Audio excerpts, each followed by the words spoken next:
키가 무려 190cm였습니다. 중세시대에 사람들의 머리 하나 위에 떠 있는 거구의 왕이 나타나 앞을 가로막는다고 상상해 보십시오. 사람들은 그를 롱샹크스, 즉 다리 긴 영감이라 부르며 두려워했습니다. 이 롱생크와 더불어 영화 브레이브 하트를 통해 우리가 미처 몰랐던 흥미로운 역사의 진실을 파헤쳐 볼까 합니다. 한 편의 영화와 두 명의 거인, 그리고 그 뒤에 숨겨진 신화와 진짜 이야기들을 함께 탐험해봐요. 헐리우드의 멋진 상상력 뒤에는 과연 어떤 역사가 숨어 있을까요? 먼저 롱생크라는 별명으로 불렸던 에드워드 1세부터 만나볼까요? 키가 무려 188cm에 달해서 꺽다리라는 별명을 얻었다고 해요. 그는 1272년부터 1307년까지 잉글랜드를 통치했는데 단순히 정복군주가 아니라 잉글랜드 중앙 집권화의 기틀을 다진 명군으로 평가받습니다. 특히 웨스트민스터 법령 등을 통해 법률을 체계적으로 정비해서 잉글랜드의 유스티니아누스라고 불릴 정도였고요. 1295년에는 귀족, 성직자, 기사, 시민대표까지 소집해서 지금의 영국 의회의 모델이 된 모범의회를 개최하기도 했어요. 정말 대단한 인물이죠. 에드워드 1세의 야망은 웨일스 정복에서부터 시작되었습니다. 당시 웨일스는 여러 작은 왕국으로 나뉘어 있어서 정치적으로 아주 취약한 상태였어요. 에드워드는 두 차례의 전쟁을 통해 웨일스를 완전히 복속시키고 1284년 루들란 조례를 발표해서 웨일스를 잉글랜드 영토로 공식 편입시켰습니다. 그리고 1301년 그의 아들 에드워드에게 처음으로 프린스 오브 웨일스라는 칭호를 부여해서 잉글랜드 왕실의 웨일스 지배를 상징적으로 보여줬죠. 오늘날까지도 이 칭호가 이어져 오고 있다는 게 참 신기합니다. 이 정복 사업의 이면에는 엄청난 경제력이 뒷받침되었습니다. 웨일스와 잉글랜드의 재정 규모를 비교해보면 그 차이가 확연히 드러나요. 웨일스의 러웰린 대왕의 연간 관세 수입이 약 17파운드였던 반면 에드워드 1세의 잉글랜드는 무려 1만 파운드에 달했습니다. 전쟁 비용만 해도 웨일스 전쟁과 성 건축에 총 12만 파운드가 들어갔다고 하니 이 압도적인 재정 격차가 에드워드가 장기적인 전쟁을 수행하고 점령지에 거대한 성을 건설할 수 있었던 원동력이었음을 알 수 있습니다. 정말 돈의 힘이 무서웠죠. 하지만 왕관의 어두운 이면도 존재했습니다. 1290년 에드워드 1세는 잉글랜드 내 모든 유대인 약 3천 명에게 추방령을 내리는 잔혹한 결정을 합니다. 당시 막대한 전쟁 비용으로 재정적 압박에 시달리던 에드워드는 의회로부터 대규모 세금 승인이 절실했어요. 그는 의회에 유대인 추방을 제한하는 대신 중세시대 최대 규모인 11만 6천 파운드의 세금을 승인받았죠. 이 사건은 그의 통치가 때로는 정치적 이득을 위해 소수 집단을 희생시키는 냉혹한 면모를 가졌음을 분명하게 보여줍니다. 이제 스코틀랜드로 눈을 돌려볼까요?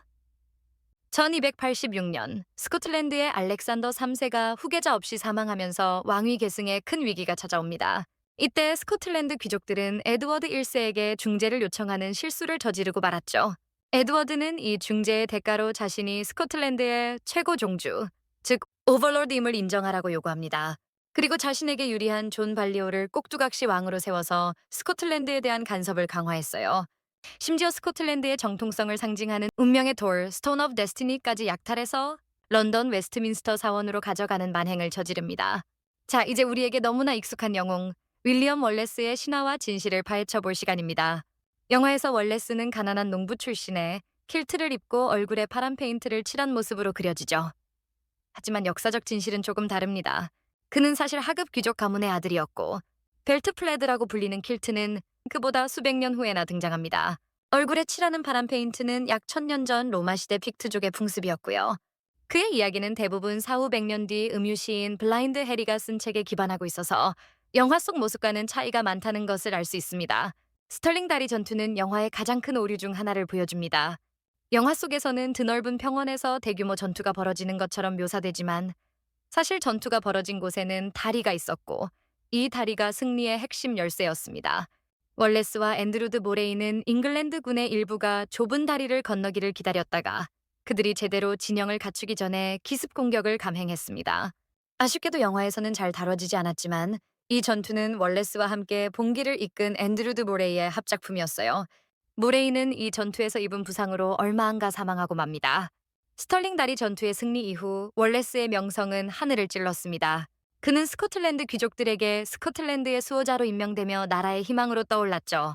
그는 잉글랜드 북부를 침공하여 요크성까지 점령하는 등 정말 대담한 군사 활동을 펼쳤습니다.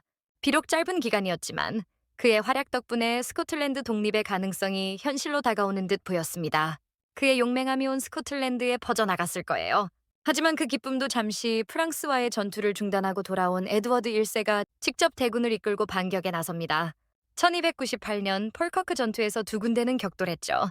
스코틀랜드의 견고한 장창 방진, 일명 실트로는 잉글랜드 기병의 돌격을 훌륭하게 막아냈습니다. 하지만 에드워드 1세가 도입한 웨일스 장공 부대의 원거리 공격에는 속수무책이었어요. 영화에서는 스코틀랜드 귀족들의 배신으로 그려지지만 사실은 전황이 불리하다고 판단하여 이탈했을 가능성이 더 크다고 합니다. 결국 월레스는 이 전투에서 쓰디쓴 패배를 맛보게 됩니다. 영화 속에서는 로버트 더 브루스가 폴커크 전투에서 월레스를 배신했다고 나오죠.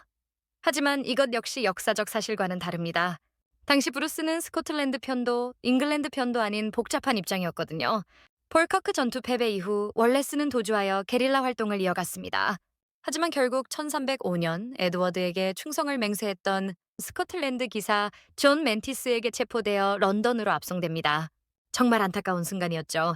런던 웨스트민스터 홀에서 열린 재판에서 월레스는 반역죄로 기소됩니다. 하지만 그는 이렇게 당당하게 외쳤습니다. 나는 에드워드에게 충성을 맹세한 적이 없으므로 반역자가 될 수 없다. 그의 비참한 최후는 교수척 장분 지형이라는 가장 잔혹한 형벌이었습니다. 교수형에 처해졌다가 죽기 직전에 내려지고 살아있는 상태에서 성기가 절단되고 내장이 꺼내져 불태워졌습니다. 심장이 도련해지고 사지가 절단되는 끔찍한 형벌이었죠. 그의 머리는 런던 브리지에 효수되었고 신체 각 부분은 스코틀랜드 주요 도시로 보내져 경고의 의미로 전시되었습니다. 정말 가슴 아픈 역사입니다. 그런데 여러분, 브레이브하트라는 칭호는 사실 윌리엄 월레스가 아닌 로버트 더 브루스의 것이었다는 사실 알고 계셨나요? 브루스가 죽은 후 그의 심장은 친구인 제임스 더글라스에 의해 전장으로 옮겨졌습니다. 스페인에서 무어인들과의 전투 중 포위되자 더글라스는 브루스의 심장이 담긴 함을 적진에 던지며 용감한 심장이여 나아가라. 더글라스가 그대를 따르거나 죽으리라 하고 외쳤다는 이야기에서 유래되었죠. 브루스는 월레스의 순교를 통해 교훈을 얻고 현실적인 외교와 군사 전략을 통해 결국 스코틀랜드의 독립을 쟁취한 진정한 승리자였습니다. 오늘 우리는 3명의 위대한 인물들이 남긴 유산을 살펴보았습니다.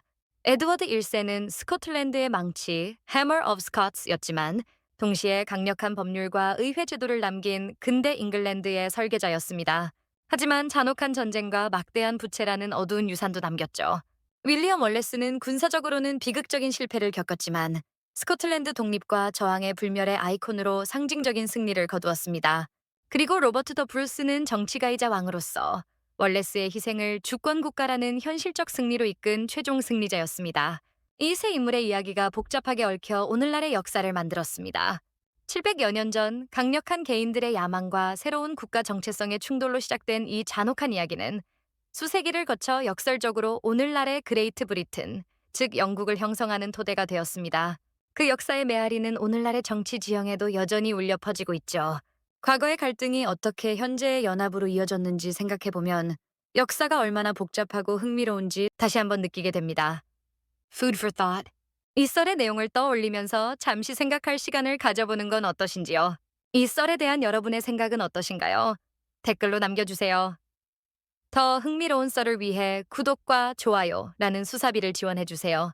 다음에 뵙겠습니다.